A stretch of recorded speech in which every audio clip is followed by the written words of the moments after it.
Uma das pseudo-jornalistas da Globo News acabou entregando sem querer um plano de manipulação de Alexandre de Moraes em relação às eleições municipais, que terão seu primeiro turno realizado já no próximo domingo. No vídeo de hoje eu vou explicar direitinho essa história para você, mas antes preciso falar sobre outros assuntos, começando por Janja, a primeira-dama.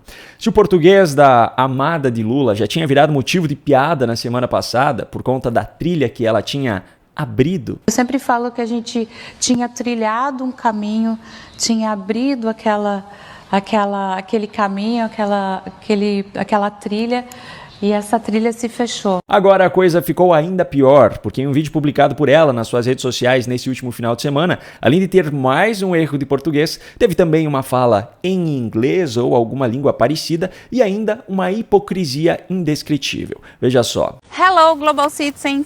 Eu não estou aí hoje com vocês, mas eu estou aqui no Central Park para fazer importantes chamados aos cidadãos globais. Deixa eu já fazer uma pausa aqui para que isso não passe despercebido. A pessoa que fez a edição do vídeo colocou cidadãos na legenda, mas não foi isso que Janja falou. Cidadãos globais, cidadãos globais, cidadãos globais. Enfim, vamos continuar aqui no vídeo porque daqui em diante só piora. Na presidência do G20, grupo que reúne as maiores economias do mundo, o Brasil propôs a criação da Aliança Global contra a Fome e a Pobreza. A aliança é uma iniciativa transformadora que irá conectar políticas públicas bem-sucedidas de combate à fome e à pobreza e fontes de financiamento público e privado, transformando realidades ao redor do mundo.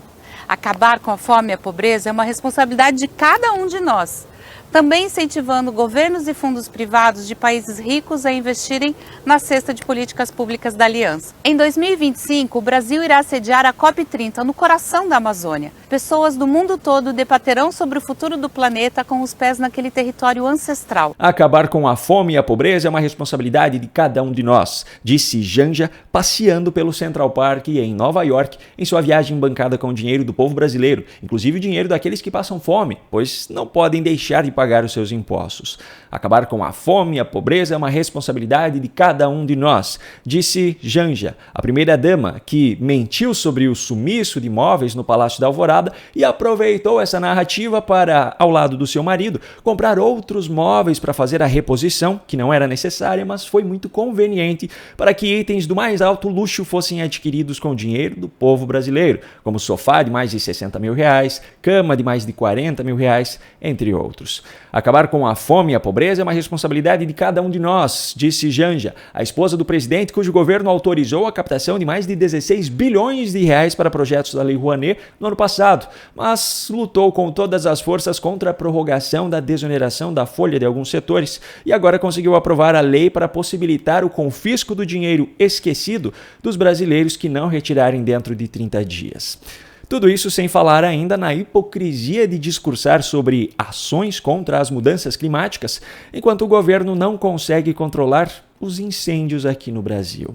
Agora, apesar de tudo isso, o vídeo de Janja fica ainda pior no final, acredite se quiser. Ela finalizou falando em inglês, só que um inglês que, pelo jeito, ela aprendeu na escola Joel Santana. Take action to end poverty now and to combat climate change. Esse é um chamado para a transformação por um mundo mais justo, solidário e sustentável. Enjoy the festival! Por falar em hipocrisia, eu também preciso comentar sobre uma declaração feita pelo ministro da Fazenda, Fernando Haddad, em uma entrevista hoje pela manhã.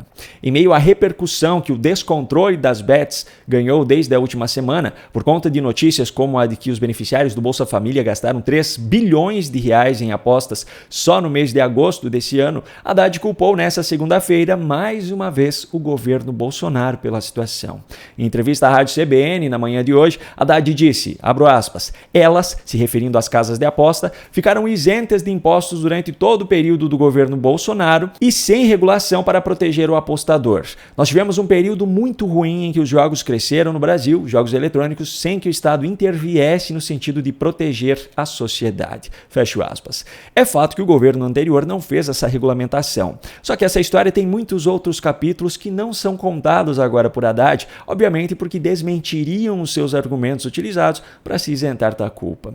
O ministro não conta, por exemplo, que em agosto desse ano, a Caixa Econômica Federal e outras 112 empresas estavam pedindo para explorar as apostas e que com isso o governo poderia arrecadar mais de 3,3 bilhões de reais só nessa primeira fase de licenciamento, já que cada outorga tinha o custo de 30 milhões de reais.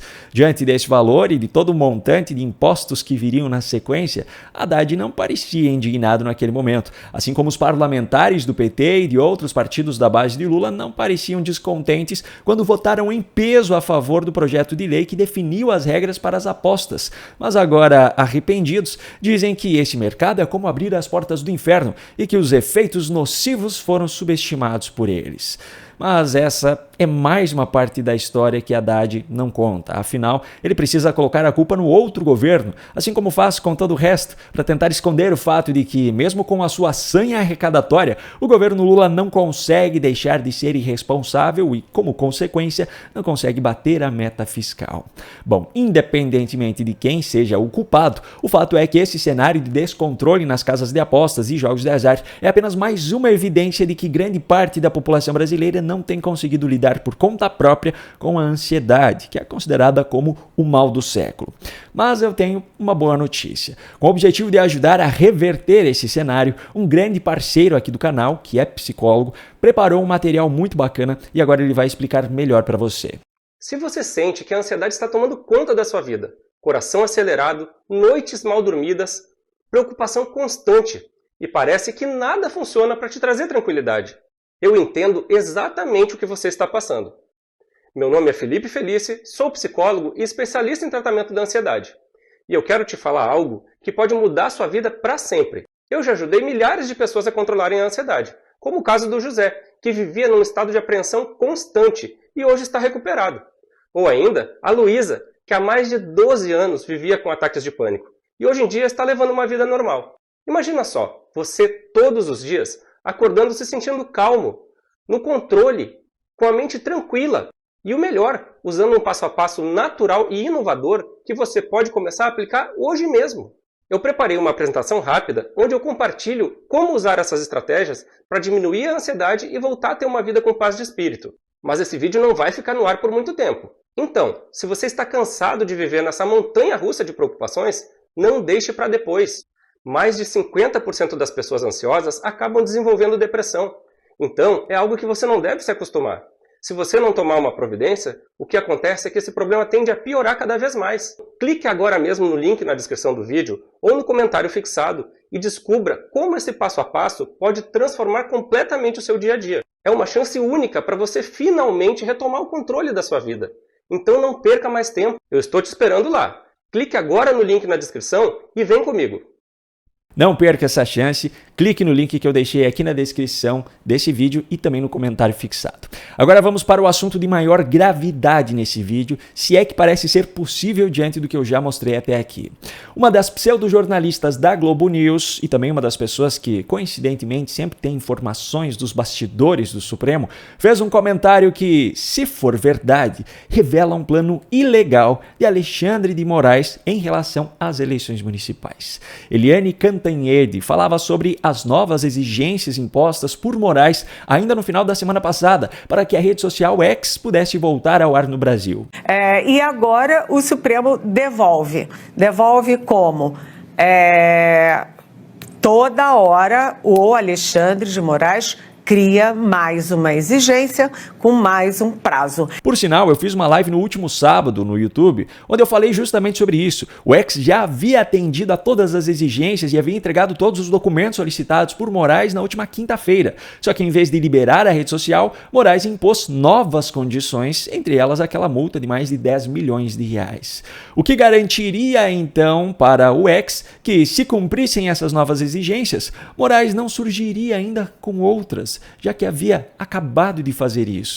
Enfim, o comentário feito por Eliane Cantanhede, se ela estiver falando a verdade, esclarece o motivo por trás dessas decisões de Moraes. Mas, como a gente vem dizendo desde o início, a impressão dentro do próprio Supremo é que o Alexandre de Moraes não está com pressa.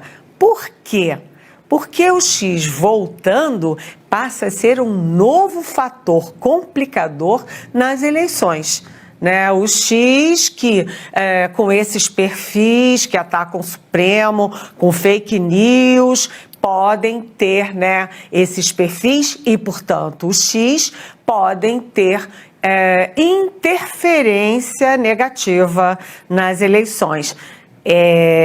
Claro que o Alexandre de Moraes nunca vai reconhecer isso, mas a sensação é que ele vai ganhando tempo para que o X só volte com as eleições garantidas.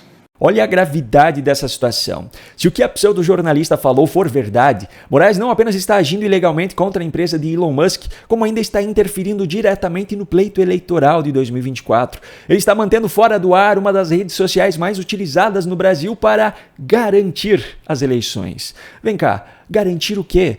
Estando o X no ar ou não, a votação do próximo domingo vai acontecer de qualquer jeito, então essa garantia não pode estar relacionada à realização do processo, mas pode estar relacionada ao resultado. Não é preciso que haja interferência na votação em si para que um resultado seja manipulado. Basta controlar um dos lados, através da censura, por exemplo, e dar total liberdade ao outro. O favorecimento a uma campanha sobre a outra através de decisões judiciais, por exemplo, já é suficiente para influenciar uma parte dos eleitores. Se for verdade a acusação feita pela pseudo-jornalista, o que o ministro Alexandre de Moraes está fazendo pode ser enquadrado como prevaricação e atividade político-partidária, duas coisas que são proibidas para juízes. E aí? Quem será capaz de contestar isso e garantir verdadeiramente um processo justo e democrático, se é que isso ainda é possível, já que estamos a menos de uma semana do primeiro turno? Um grande abraço e até a próxima.